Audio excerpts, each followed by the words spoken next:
Hello and welcome to part 5 of my Singer Chamois restoration. This next stage is all about the interior and added fittings. So I started off with the dashboard and all the trim panels, which are all steel. They needed rubbing down and primering. Then they got a coat of satin black to match what they were originally. It was like a Chinese laundry in the garage with everything hung up on wires, heater boxes, shock absorbers, etc, etc. But this was the only way I could do multiple items at one time. The next part was to recondition the steering rack. Had new seals in it to prevent any future leaks and recondition boots. As you can see, it's got cable ties on which should have clips on, but unfortunately unavailable. Along with the gear selector that got replaced with a new control bush and all the powder coating on the suspension. The heater box was painted gloss black. Even though it was hidden, still needed to have a good finish. As did the pedal box, which is hidden under the brake tank, fuel tank, and all stub axles. They were all reconditioned with new kingpins, grease nipples, and then all painted gloss black.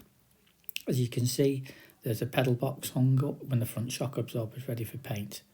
All the ancillary items, shock absorber mounts, handbrake, fuel filler neck, and heater box housing were all gloss black. I did the shockers in blue, as in Monroe blue, which was what they were originally, and even managed to paint the fuel filler cap nice black and shines really well. The next stage was to put the fuel lines and the brake lines on. Fortunately, the previous owner had put copper pipework on for the brakes, so it was a matter of just cleaning up and re-putting on, along with the rest of the rear suspension, which was all powder coated.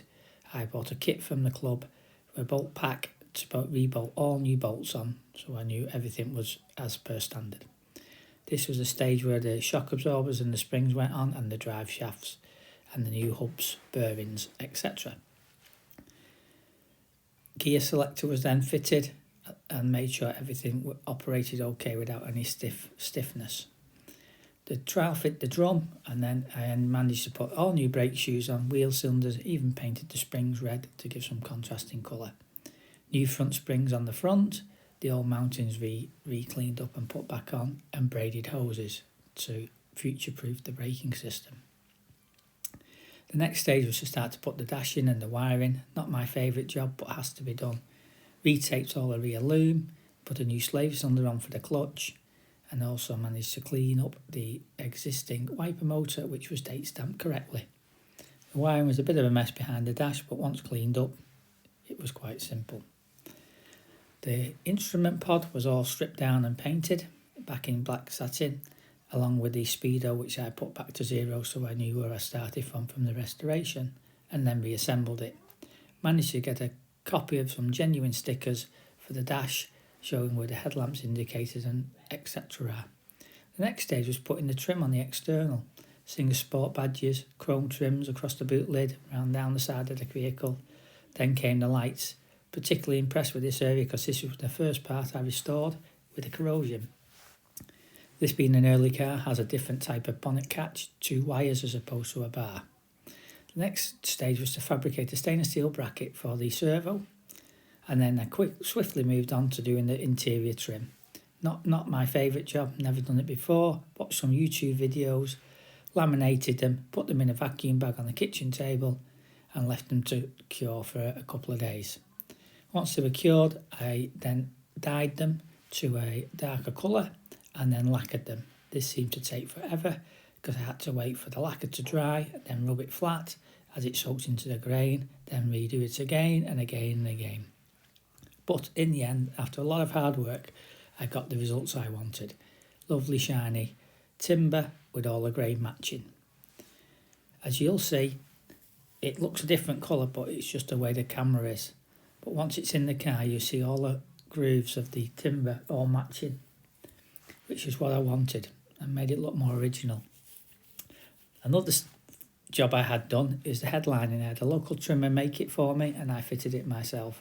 Bit of an awkward job, but you have to make sure you've got clean hands for that. But the results were great. This is a stage now where I started putting all the trim bits back together, what I'd painted black, and attaching the new wood trim. As you can see, the grain all matches up, along with the gauges of the amp and the oils and the Singer Chamois badge. Next was the door panels. This has been replaced because it was damaged since this restoration, and I managed to get a better one. Also, you can see the remnants of the oil and wax oil I've installed in all the wheel arches. Even managed to get the daughter out the bedroom to help me bleed the brakes, which was a great help. Then the final bit was to fit the new wheels. I do miss these wheels, but I'm back on the steels for now. Last part of this programme was just to refurbish the number plates, flatted them off and repainted them black, although they had been changed for raised lettered ones. Hope you like where we're at so far, and now I'll look forward to posting the next part shortly. Thank you.